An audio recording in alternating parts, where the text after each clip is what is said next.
Hello, everyone. Olá a todas, olá a todos. Bem-vindos. Hello, everyone. Welcome. This is Varanda, number 122. I am going to move on to the official language, English, because today we have a fireside chat with the Tech Embassy of Denmark. If you are watching us, you have the simultaneous translation options. If you're watching us on YouTube later, you also have the opportunity of switching into Portuguese. Today, we have Marie Engtoft Larsen. She is the tech ambassador from Denmark. This is a fire chat that we're hosting to try to understand the perspective of the embassy and Denmark as a country, as a stakeholder in this technology, this technology diplomacy, the links between them. We have here around 5 to 7 key questions that we're going to address. We split the presentation, talk about democracy, to talk about disinformation and other topics that we haven't covered before here in the events. And to kick off and ask Anne-Marie to introduce herself, I will start with a token that I brought from Copenhagen. So basically, we always bring something from a country that is random and represent their identity. For me, this is innovation. This is written tap water, or it's supposed to be. And here they present why is tap water. And there's a climate argument here, there's an efficient argument here, and there's an innovation argument here. And I wonder how interesting it is to have innovation in such a basic things that you use so much in conference or things like that. So I'm really excited to be here. Anne-Marie, welcome. If you like, please feel free to introduce yourself to the crowd, and then we'll kick off possibly with the key question is, why a tech embassy? Where the idea come from? What is the key contribution that you have to this ecosystem? Wonderful. Well, bom dia. It's such a pleasure to be here today. Thank you, ITS. Thank you, Fabro, for the invitation. Hello, everyone. Thank you so much for being here with us virtually. It's my pleasure to be speaking and hopefully engaging with all of you. So I'm looking forward to your questions. I'm Marie Larsen, the tech ambassador. As Fabro said, I've had the pleasure and the privilege of being that for the past 2 years. I am normally based in Silicon Valley, but today I'm actually in for once, a sunny Copenhagen. Maybe let me start there. My background is not as a diplomat. My background is in working in both the public, the private, and the international sectors around understanding how emergent technologies are changing life, systems, states, everything around us, how industries are changing. And, I think of 5, 6, 7 years ago, we were all so excited about technology. It was about, when are we all going to have our own flying drone that can transport us to work rather than a bike here in Copenhagen? When will we all be able to go to the moon? And when will AI solve all those tedious tasks that we don't really want to be doing? And fast forward to today, the conversation is a whole different one. The sort of big excitement about technology has somewhat gone, and left is a fear about, is this eroding trust in our democracy and institutions, the way that we're using social media? Is quantum technologies going to undermine our global sort of security architecture? Is robots going to take our jobs rather than doing all the things we want them to do? Is AI so biased that me as an individual, I can't necessarily trust it? And that is, in short, the reason why we established the Tech Embassy, is to say that now emerging technologies, they hold such a power over Danish individuals, citizens, over our industries, over our labor markets, over our democracies, down to the very question of what are the opportunities for a small country in a big globalized world. And so, just like diplomats have done for the past 300 years, we've been sending out diplomats to countries where there was something at stake, whether it was new countries where we needed to engage and have trade with them, whether it was conflict states because it was close to our borders. And now it's not only countries that are influencing the future of Denmark, it is also tech. And that's why we have a tech ambassador, myself, appointed to the tech industry to work on these challenging questions, to engage with them diplomatically in dialogue, trying to build mutual understanding, to represent Danish values and interests. And I think when you look at it, some of the largest tech companies, they now have more power, more influence over the opportunities for Danes, small Danish and medium-sized enterprises, than some of the countries that we've been traditionally engaging with. So it's all very exciting. I think it's a wonderful opportunity because I can tell you that the tech industry is quite different from traditional diplomatic relations. But it is something, and we can get much more into that we really see, I think, a significant impact and opportunity for influence. Thank you very much for that. At ITS, we have one person that just loves the topic of tech diplomacy, Christian. He's the head of privacy and technology. And I think you make a great opening for the first question, which is about tech governance.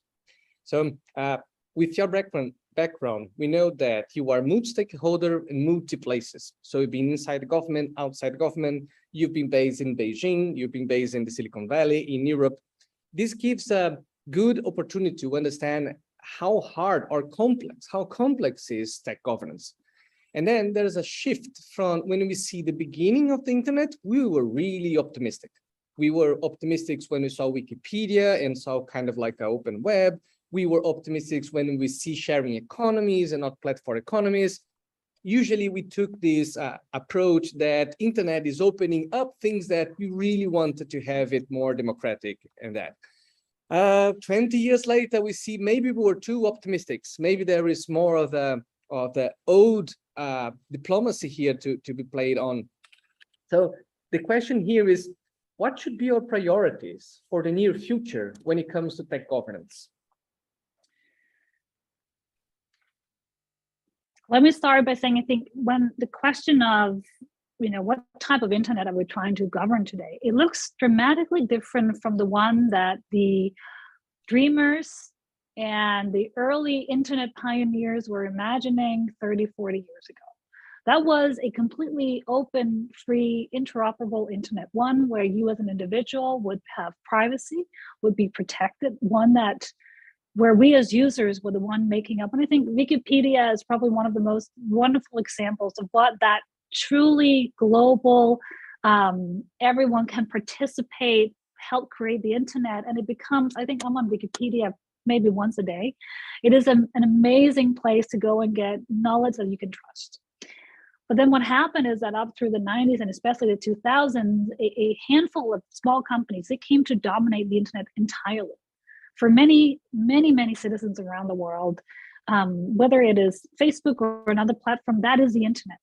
That is where they get all their news, all their communication, all of their engagement maybe with decision makers, most of their organization on the internet. And so it becomes away from that idea that we were all helping both as being users and creators of the internet, to a place where we just see it's more challenging with fewer players. That's one piece too.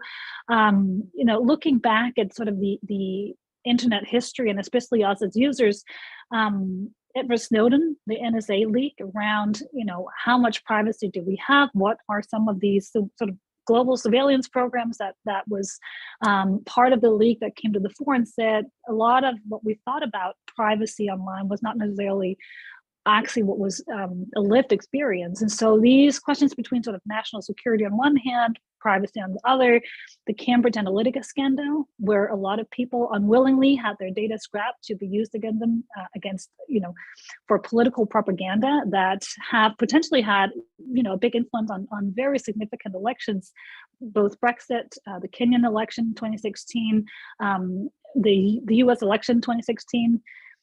So all of that is to say that the internet has changed dramatically in how we view the internet. And I think we've been recognizing collectively that the governance and the regulation and legislation that we made 20, 30 years ago is not good enough.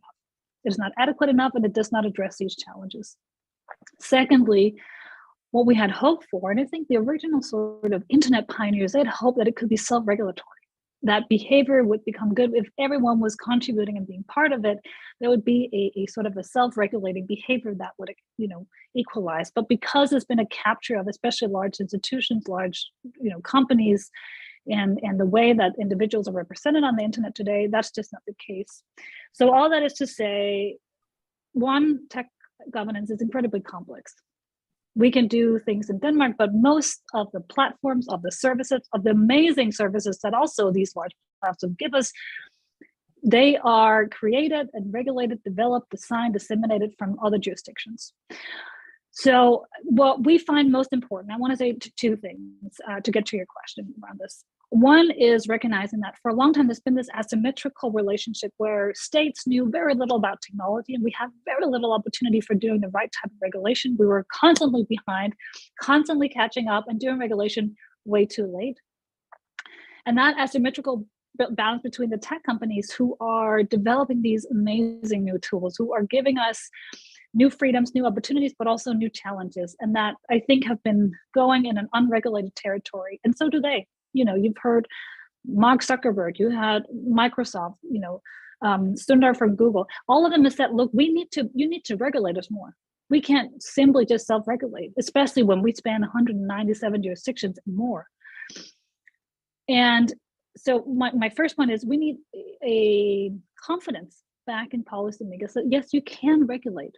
And no, you don't necessarily need to know exactly how AI works, but it is possible to do good regulation that is helping and incentivizing responsible development of technology.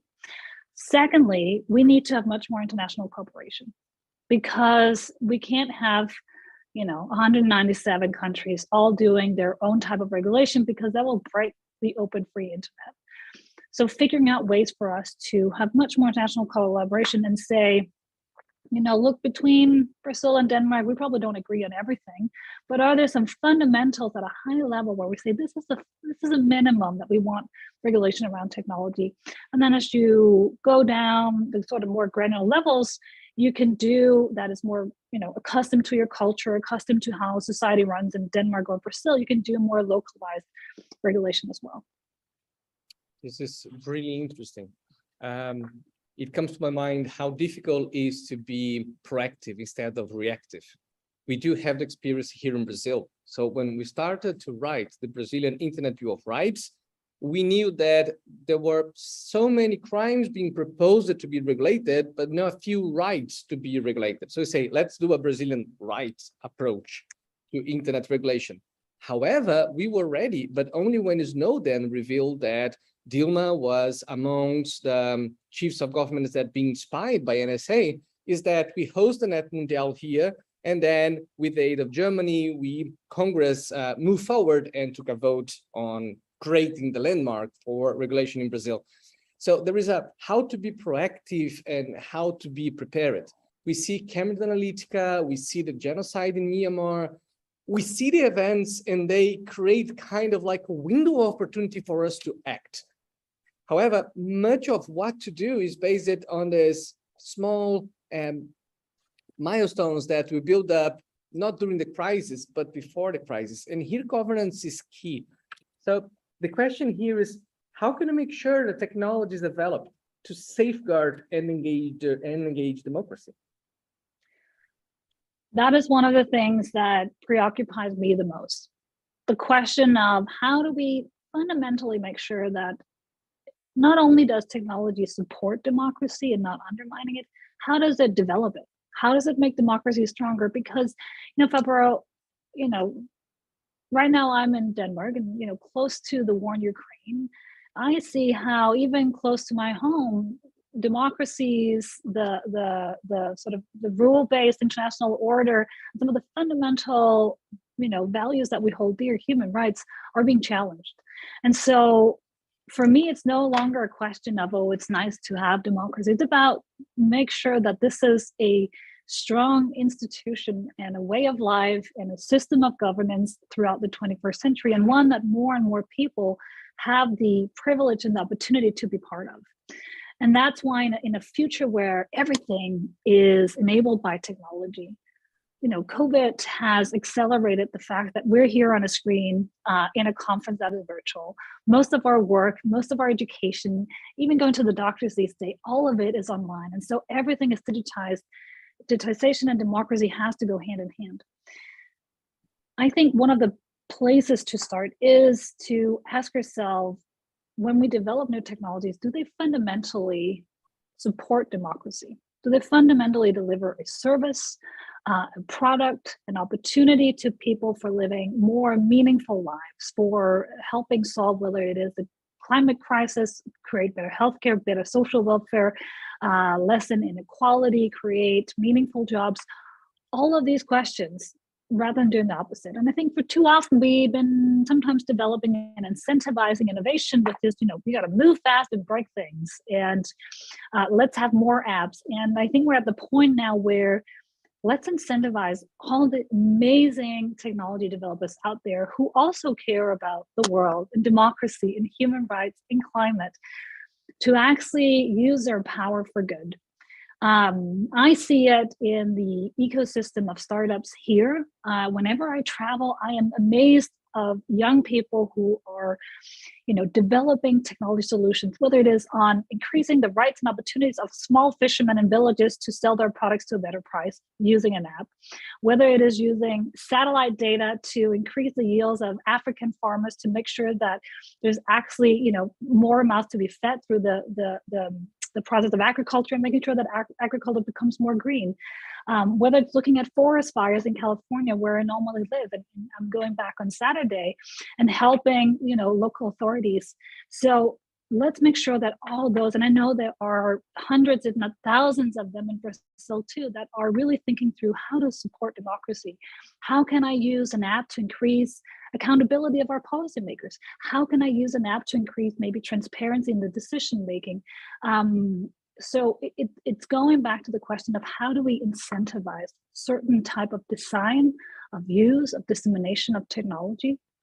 And then it is our responsibility. And I want to talk, if there's anyone listening who are close to the political process, I think I had a bit of an epiphany that we haven't done enough.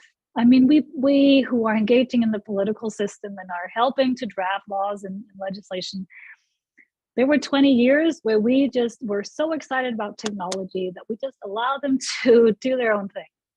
And I think it's hard for any country or politician to ask that tech companies see what is going to be the total impact when my little company that was started in a dorm room at university spreads to 3 billion users across the world and becomes a dominant platform for democracy online. That is our responsibility, me as representing a government and a state, policymakers, everyone say, look, we now need to set the fundamental framework and set the rails of the road for how we want technology to be developed. And I don't think it's too late. And that's the optimistic part. Sometimes people come and say, oh, but the companies are so big, the technologies have already, they've done so much harm. I am 34 and I have an entire life in front of me. And I believe very strongly this is not the end. This is the beginning. We have all the opportunity in the world to make wonderful legislation, public-private partnerships, incentivize amazing technology developers to really make the best of a world with technology. This is good. This is really interesting, because one of the things that you put on the table is the value of values. So I remember once I was in a conference on cyber resilience. So the Europeans, Chinese, people from Africa, Latin America, and so on. And they were discussing a technical solution. And I said, look, for this technical solution, the Chinese model is better. You might not like it, but in terms of cyber resilience is better. And they said, the problem here, Fabro, is about the EU values. To do that solution, I would have to put EU values second, because I'll provide efficiency ahead of values. And if you compromise values, then the solution later is of not use and not good for us. So when we say about that tech should work for democracy, the way I read it is that the values that should guide tech should be these values pro-collective society, pro-democratic governance, and so on. And from the Global South perspective, this is always a challenge, because although Global North and Global South, we do share some of the similar problems, there are lots of particularities and so on. So hate speech, authentic behavior, disinformation, it's a good example how it's kind of similar what's going on the north and the south, but it's really different from Kenya to Brazil, for example, to the experience in Belgium or the Brexit and so on. So maybe the next question here is, how should we navigate this complex ecosystem of companies, government, and civil society? How can we use tools, or how we can use principles to navigate this complex issue and drive for a solution? That is such a good question, Fabro. Last year, we launched the Danish Tech for Democracy initiative. Tech for Democracy is fundamentally about, tackling exactly what you're asking. It is a initiative where we are focusing on making technology, rather than undermining, how to support, how to develop, how to strengthen democracy, human rights, and at the same time deliver on the SDGs. Because I think you're right. There sometimes, and I do want to challenge the sort of global north, global south divide, that in the global south, it's about, efficiency and jobs creation, and then democracy and human rights come second place. Through the Tech for Democracy initiative, we are working with democracy defenders across the world, people who are, frontline and have on their own body felt what it means to be frontline when it comes to protecting human rights.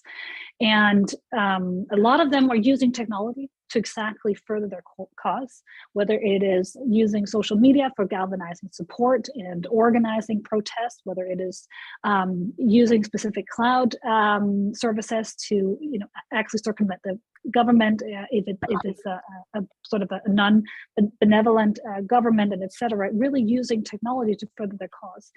And what we talk to a lot of them about is saying, look, right now we see that the EU, for example, have really been going forward when it comes to new regulation on social media, the so-called Digital Markets Act, the Digital Services Act. They are really, I think, a way to sort of talk about the collective, at least from the 27 European member states, how to tackle questions around disinformation, illegal content online. And it is critical that those new types of legislations are not undermining the efficiency of technology, because that is by no way in the interest of neither EU or, I think, globally in technology companies. So that's why, that is the reason why we have a tech embassy. Being based in Silicon Valley, but with a global mandate, so speaking to tech companies in India, in South Korea, in Brazil, across North America, in Europe, we engage directly with tech companies and making sure that this point is so, I want to say, hammered home, which is you can do technologies that is supporting democracy, that is increasing cyber resiliency, that is supporting individuals, while at the same time delivering transparency, while at the same time living up to standards around cybersecurity, living up to standards around privacy, living up to standards about national security.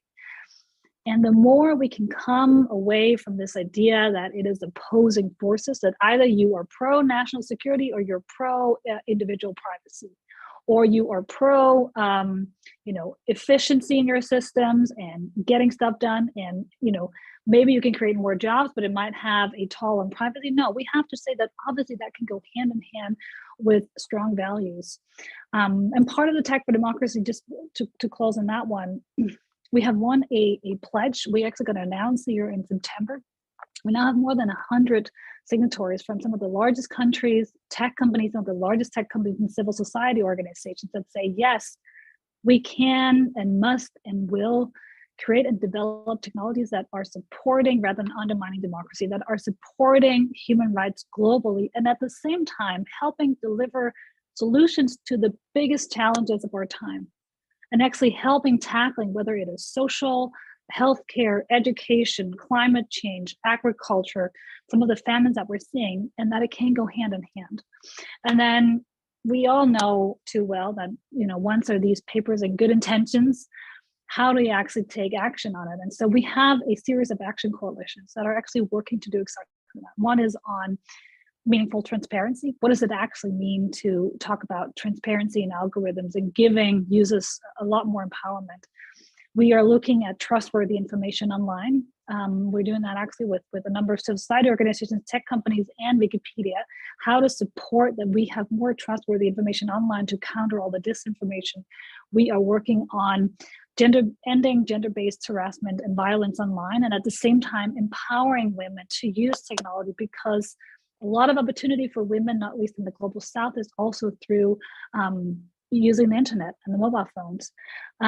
So I think this is, if we can't get it right, and if we can't be an example, I think from as a European country, that you can have high standards on values while at the same time being an amazing tool to foster development and economic progress, we have failed, and we will fail to some of those states that are competitive with us in this. This is interesting. And I'm getting in my mind here the idea of Brad Smith, Microsoft's presence of tools and weapons. And there's internal conflict that is part of what tech is or how it is today. So let's get facial recognition, for example. If you use for public security, there's a huge unequal impact on racial issues and gender issues. If you ban facial recognition at all, maybe you lose inclusion, because this might be used for elderly population to increase access to services and others. So there is a tools and weapons, this idea that you can probably do many things, but how you employ them is the difference between pro-democracy or endangering democracy. So do you believe there are any solutions to these challenges? If yes, could you point us a couple of examples of solutions for this challenge between tools and weapons?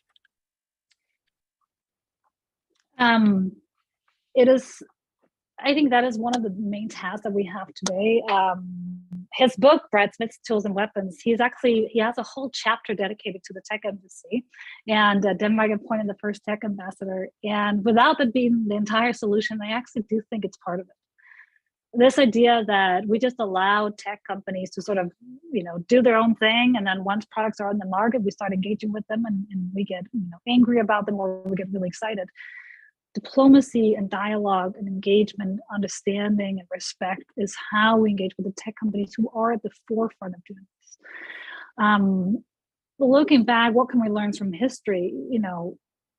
Millions of people have benefited from the fact that we created nuclear energy. Millions of people have also, lost their future from the fact that we created the nuclear bomb. It is the same scientific principles, but used in very, very different ways. And we need to understand much more about how do we engage from the beginning. As I said before, we are so reactive when it comes to tech policy. We see it's sort of like a train wreck in slow motion. And then once it has a sort of fully transformed and have a huge impact, then we go and regulate it. We got to do it the other way around. And that's why I think now the engagement with quantum physicists, making sure that quantum technology that can ultimately completely change our society. I was talking to a quantum physicist the other day, and he said, look, once a quantum computer is real, once it hits 10,000 qubits and we can actually do real quantum computing, we can probably ask it a question, find out what would it take, what type of pill would you have to make for us all to live 10 years longer.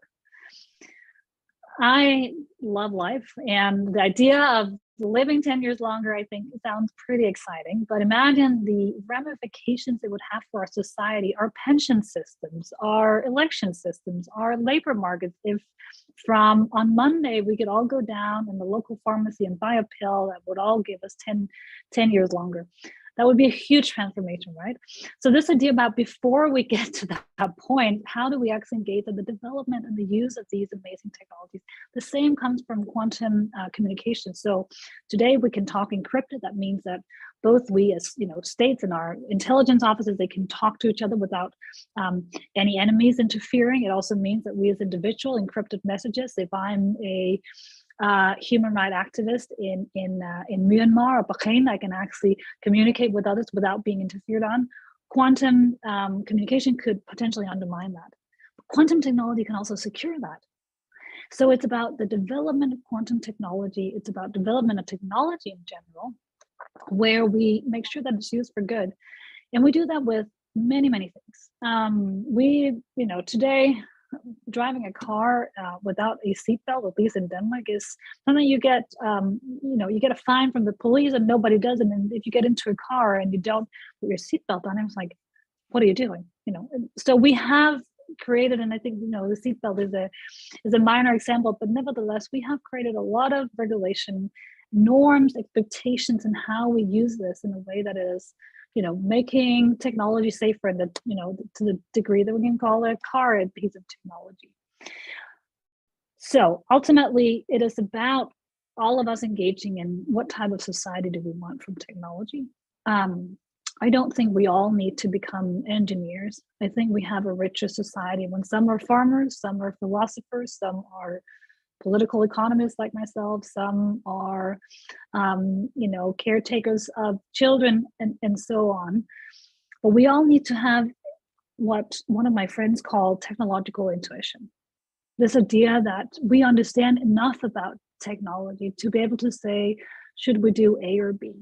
How do I use this technology to further good things rather than bad things?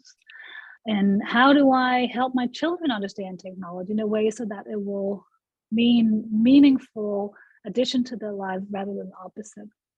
And so this is we always end up saying, oh, we need more literacy and people need to engage more, but I think that's the right thing. I actually do think that combined with strong regulation, lethal autonomous weapons, I think we are seeing progression on actually making global efforts around that.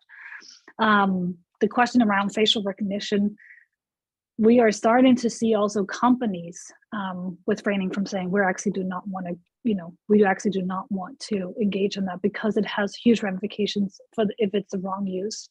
We're starting to see drone manufacturers taking responsibility that whether is it a father and his child that buy a drone to go to the park and have fun, or is it a state that wants to use it on their citizens? And so getting individuals, tech companies, technologists, users of technology, those of us who are buyers of technology, to have a critical stance and an engaged, informed perspective on, I think, is really the way forward. Good. I think technological intuition is a very good concept to drive forward. And diplomacy for sure is one of the best outcomes we have out of our society. We had to develop ways to communicate and engage and exchange in trade-offs. So I'm really excited with the path where more diplomacy means that we can reach collectively better decisions. Maybe we can move now to a very specific point where we can apply these lenses that we are talking here, which is national elections and transparency. We see, I will use between quotes, a huge improvement in transparency from platforms when we compare to 10 years ago. So now, because of EU regulation, you have APIs that we can access database of ads. We have more accountability inside the companies, outside the companies, and so on.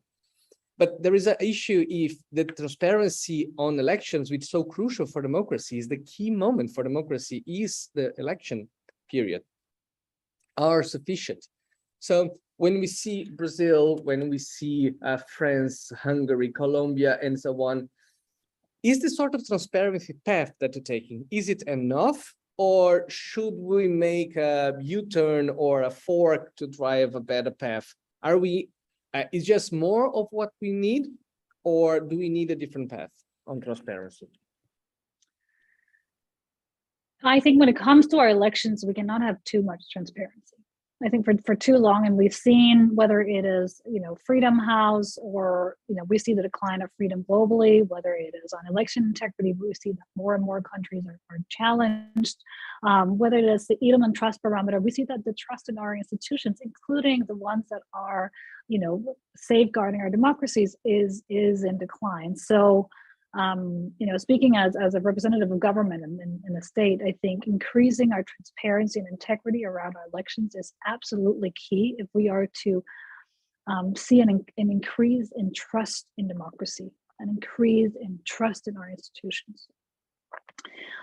There are, I think we're starting to see some very positive things from the tech industry itself, whether it is, election centers. I know that obviously we saw it during the last US election where Facebook rolled out a whole election center as part of the newsfeed if you were living in the US. And there is still some way until that is applicable in all 197 countries around the world. But I do think that,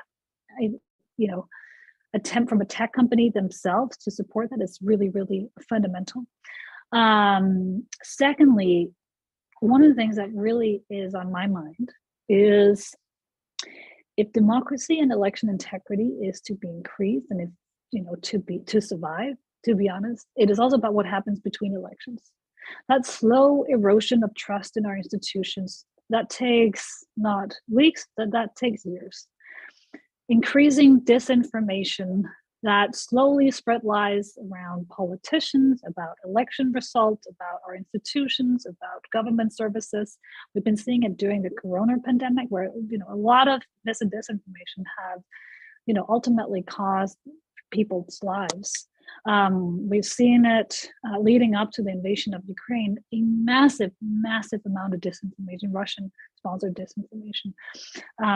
We see it on all of these things, and if we do not tackle that, when we come to the elections, people already lost trust in it, and that will make it a lot harder for them to, use the ability to have transparency.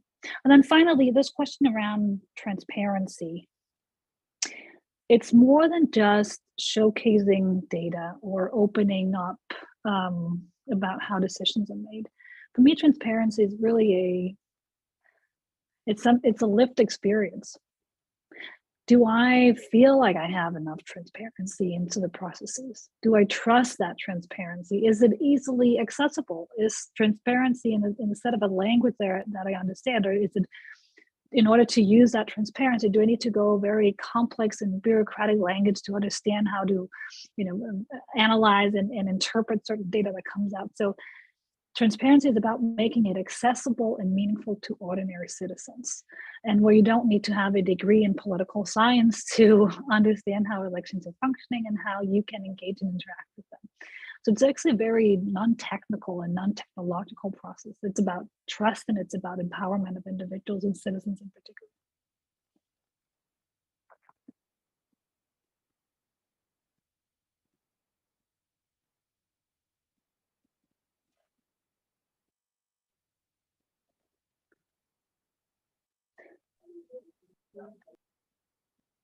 Oops. Fabro, Yeah.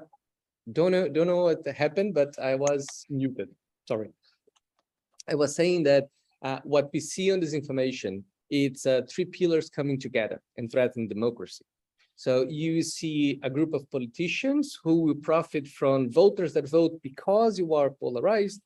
You see the media ecosystems becoming more profitable because they making news and headlines for a specific target population. And then we see these tech platforms, or people that we use tech platforms, that they create business models where the more polarized the world is, the better your market is. And this creates some echo chambers of democracy.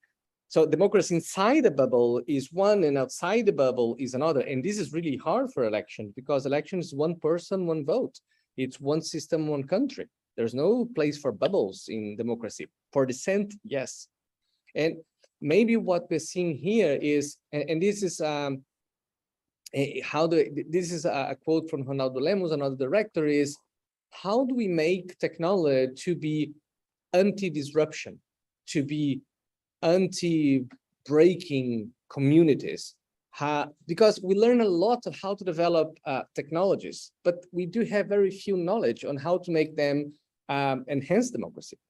We have some cases here at ITS elsewhere, but at large scale, the new TikTok of promoting democracy, we never heard of. I want the Pokemon Go of enhancing democracy, and I never heard of. So it's a really interesting topic, and brings to the place that it's kind of like a conclusion question that we have here, is that what's the role of diplomacy? If you think about not necessarily the content of where regulation is, but the process by which we create that. What do you think vis-a-vis is the very pressing need to strengthen elections around the world in times of democracy backsliding, when you think the digital diplomacy is becoming a component of diplomacy? Denmark is a key example of that. Absolutely. I think when it comes to, I think you said very well, there's sort of three pillars of disinformation. There is a fundamental thing about making sure that you cannot profit on polarization. And I think that is to be honest, a rather simple piece of legislation that we, as governments really need to set in place. With the Digital Services Act, so the new piece of legislation from the European Union that is focusing on content moderation, there is actually pretty strict rules around political advertisement. I think that's a step in the right direction. That being said, there's a lot of discussion on what came first. Was society polarized? And because it was polarized, it also became polarized on social media, or vice versa. The truth is, it's not like social media is the reason for everything. But we know from all the studies that it has increased echo chambers. I was talking to a Stanford professor the other day that said, look, sometimes it comes out in the news that there's still disputes whether this is happening. She said all of the scientific research, all the evidence, all the papers, they very clearly say, yes, it is increasing polarization. It is also bringing a lot of really positive things to the table, that you can actually engage with your politicians, that you can actually have a voice, even though you are traditionally someone who did not have a voice. It can amplify a lot of positive things, but it is right now increasing our sense of either I'm on this side or that side, and rather than sort of getting the nuance, because we know that now, if you have a nuanced, slightly boring debate, you log off whatever social media you're on. Whereas if you are, indignated and you are angry, you stay on the half of the night. Rather than go to bed, you brew yourself a cup of coffee to stay up and have a heated debate. And I don't think that's conducive. And it goes to some of these, we have freedom of speech, but not freedom of reach. We shouldn't have algorithms that are, I think, amplifying really, really, sensitive content, or very sort of polarizing content. Secondly, there is something around the business model, as you mentioned yourself. And then thirdly, there's a reason why a lot of young people are not on the same platforms as older generations, because they simply had too much. They want to see dance videos and, all the stuff that we came on Facebook for the first time, which was about connecting with friends and seeing cat videos. And now they don't want to hear their older uncle who is, going in these intense debates and have sort of all sorts of conspiracy theories. So I think we also need to talk about that the behavior that is being incentivized on these platforms, we need to make it in a place where people actually want to participate. And one of the most challenging conversations I have sometimes with the large tech companies is saying there might be a trade-off between how much revenue you can make, because that is equivalent with how long people are on the platform and how good they are for society. It doesn't take away all the revenue, far from, but there is actually saying sometimes, could you be making a little less money to do it into a little nicer place? And we knew after the storming of the Congress in Washington, D.C. on January 6th last year, we actually know that a few of the platforms, they changed the algorithm. So you saw less polarizing content. You saw more neutral content around it. And it showed that it took down the heat around it. We also know that people spend a little less time on the platform, but it did something very positive. I was, living in the US also at that time, we're thinking, is this the end of American democracy? And so it does show that there are some symbol, and I think these are actually technical pieces that you could do in order to take this down a little bit. And then what is the role of diplomacy?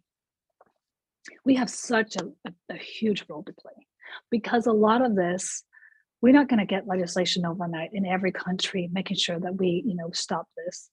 On the contrary, we need to make sure that we have this continuous dialogue, which is sometimes is critical, but most of the time, very diplomatic and engaging with the tech industry and saying, look, this is also going to be a problem for you. Your products were created in a liberal democracy. One believed in science, where innovators have an opportunity, where a thriving capital market allowed you to grow so big. That only happens in democracies. That does not necessarily happen in dictatorships and autocracies. And so this is the interest also for tech companies. And Denmark was the first country to appoint a tech ambassador. I am so delighted to say that we're not the only one now. A lot of countries have followed suit. And the more that we have the diplomatic conversation about shared values, shared interests, that this is about global security, this is about global democracy, actually help us not only wait that we get the legislation right, but incentivize companies to do this. And you know, in a few months, the EU is going to open up an office in Silicon Valley, where we have our headquarters, to do exactly that. Because I think for a long time, and this is some of the conversations we've been having with the EU, we can't just regulate in the EU and expect the rest of the world to read the EU's very extensive website for updates on what's happened. We need to be out there actively engaging with countries, with companies, and talking about how do we do it the right way? How do we implement it the right way? And where there's not regulation, how do we support you in doing self-regulation? It is, I like it very much, because one way to explain this polarization of diplomacy is to have the China model in one hand, which will send out private companies to do what the state would like to do. It's not that clean divine line, but it's aligned. You have this US approach, which basically, this is how we do it. You follow California law now. And then you have this EU approach that they have so much consensus to be built internally that this is spread out to other countries, this creation of consensus and diplomacy. This is really interesting. And Marie, I'll take some question here from the audience. We have around more 10 minutes. I will combine Jonathan's and Pedro's questions. Basically, what they'd like to know is the impacts of new technology, how the impacts of new technologies differ in context of more consolidated democracies and more recent democracies. How do we explain this impact of technologies in countries that have different contexts? That's a really great question. I think that what I talked about in the beginning, I see sort of some of the critical stands on the role of technology. We're seeing a little bit more in more sort of older or more traditional democracies right now. And while at the same time, some of the newer democracies, I still think there's a larger excitement because they do see the opportunity. A lot of them, if we look at the Arab Spring, so much happened through Twitter and Facebook, and it really was seen as sort of an amazing opportunity and a liberator. And so I think getting a line between both the old traditional democracies and the newer democracies in aligning on what are the opportunities and what are the challenges is key, because we need the same fundamental governance going forward. And we also know now that all the excitement and opportunity around the Arab Spring didn't necessarily translate into long-term institutional change as many of the democracy defenders had hoped for. So in that, I think the question is not that we can expect a few Silicon Valley-based companies to offer the services that would liberate, countries around the world, but how to make sure they live up to the potential, at least, and how to make sure that they actually developed in a way that is both, supporting that mobilizing element around freedom, but also the protection of privacy. Yeah. And Jonathan makes a follow-up question, which is, we've seen a lot of cases of user information be used for commercial purposes and lots of data being collected by apps. Do you think this kind of ads could influence election proposed wrongly? So do you think this collection of private data could lead to influence of elections? And maybe I can add to this question and see, when we had the fake news draft bill of law in Brazil, they looked to Europe and they took part of it in and left part of it out. So the part where we regulate and create punishment for companies or open algorithms and so on, this was incorporated to the debate. The part where you have to enhance citizens' capacity to understand the media, where you have to enhance institutional capacity to handle the media and disinformation, this part of promoting a better environment was left out. So what do you think are the good lessons here to be learned, where it's not only about regulation in strict sense, do's and don'ts, but what are the other externalities, the needs we have to drive for democracy? Otherwise, the regulation itself might not be sufficient for the election protection result we have. Let me start with Jonathan's question. Yes, is a short answer. I think all this sort of immense collection of data that can tell you everything about my political preferences and my sexual orientation and my background, I think it can and it is being used wrongly in terms of democracy. You shouldn't be able to target that specifically. The other day, I went online to buy a used stroller for my 7-month-old son. And I had to click through cookie settings that were saying, yes, I would allow them to track me across all my social media platforms and all the apps in my phone. So I'm just here to buy a used stroller. You do not need to know anything about me. I will even pay the person in cash. So we need to, I really turn down the volume of how much data is collected on individuals. We need to be, I think some of the initiatives right now, what we call self-sovereign identity, the idea that you can also hold a lot more of the data and you decide what it's used for. And for me to get a good experience in a social media, they don't need to know everything about me. That is simply not necessary. So I think we're starting to see a trend, but well, even me as a tech ambassador, the amount of cookie settings I need to accept and fiddle with every single day, I even get lazy. Do I read the long terms of agreement before I click yes? Not necessarily. So if we want to come to a place where we actually empower people to make good decisions, we need to change that fundamentally. And I think some of the lessons learned around what we were talking about before is some of the legislation that we've done becomes so cumbersome. I think GDPR has done a lot of really amazing things. I also know there's still pieces about it that is cumbersome for some. I think some of the EU regulation around cookie settings have become, now we need, every time I go on a website and, I use, 15, 30 websites in my work a day. It doesn't empower the individual. It only makes us, a little bit annoyed. And often we just end up giving all our data and say yes to everything because it's simply too much. And then, you can go into certain websites where this maybe not applied, but if we want to empower the individual, it's not about making choices every 5 seconds. It's about a fundamental entrance to the internet where all your data is not, profited from, where just to buy a stroller or to say hi to my grandma on social media, I don't need to give up all my personal data, and we need to find a better balance. And you touch a topic that we discuss a lot here, which is digital identity. The self-sovereignty of identity reminds me of Tim Berners-Lee's Solid project, which is kind of like a pocket that you control, and then you can share the data and you understand the sharing with others. So that's the idea. You don't have to tell everyone who you are. You tell the minimum you want. And if you want to tell more, you do, but it's not the company's or the government's task to do it. And here in Brazil, we have a very challenging scenario for digital identity. So we do have a good civil identity systems, especially compared to other countries. Latin America performs well. Most of the population, 93% of the population, do have a legal document that says your name, your birth, and things like that. This is huge. However, COVID has shown that it's really hard for people to make use of these documents because it's not digital. It's in your pocket, or you have to go somewhere else.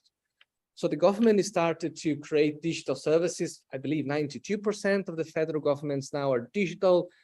We see lots of companies require you to have a digital identity to access the services as well.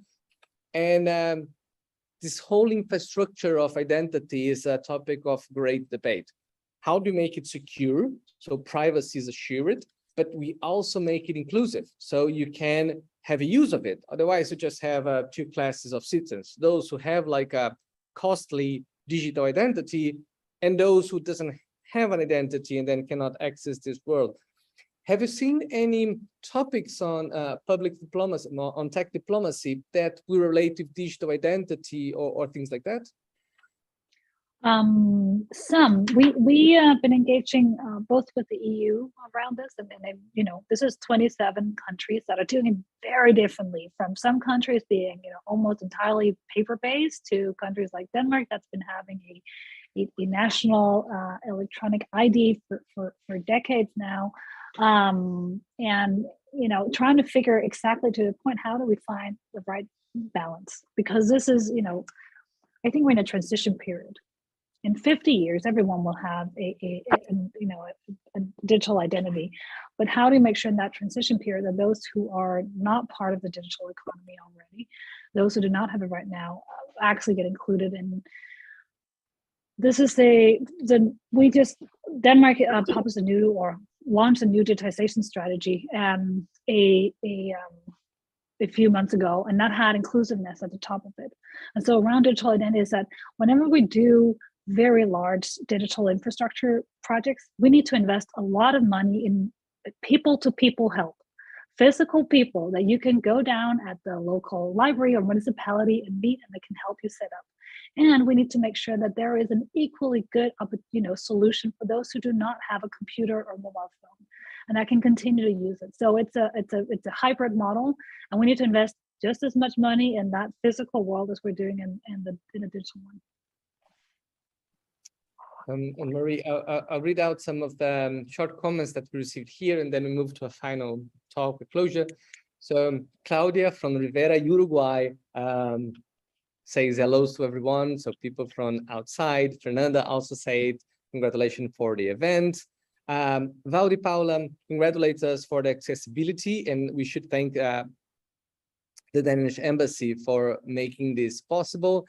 And then Jonathan, who made some questions, say thank for the opportunity of exchanging. So we can move now for a closure talk. We probably you gave one idea, which is to get all the Twitter handles, pages, and so on for tech ambassadors. And I want to do like a Twitter thread where follow these people. This is where the debate's going. I'll suggest the team to do it. And then please feel free to make a closure talk, and thank you very much for the participation. Well, I just want to say thank you so much, Fabro. Thank you, ITS. Thank you to my wonderful colleagues at the Embassy in Brazil.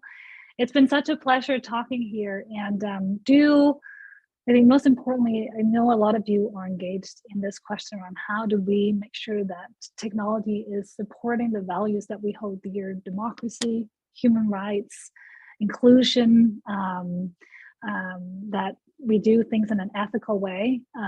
I want to end on a very positive note. As I said in sometime during the talk, there is still so much to play, and it's not like we are at the end of technological development. On the other hand, we're still very much at the beginning. And so designing, developing, regulating, diplomatically engaging with technology is the opportunity now. So I look forward to hopefully meet some of you in the real world out there, and to continue to collaborate and further engagement with this. So thank you for having me here today. Thank you very much. So now we're going to do a closure. In a few seconds, the team will end the live stream. Remember that we always do a follow-up. There's a web page with this content. Please share with others. And if you have any questions, please feel free to write to the team. And we love your ideas.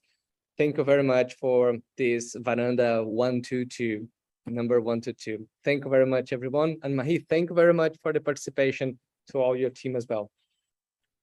Bye-bye, everyone.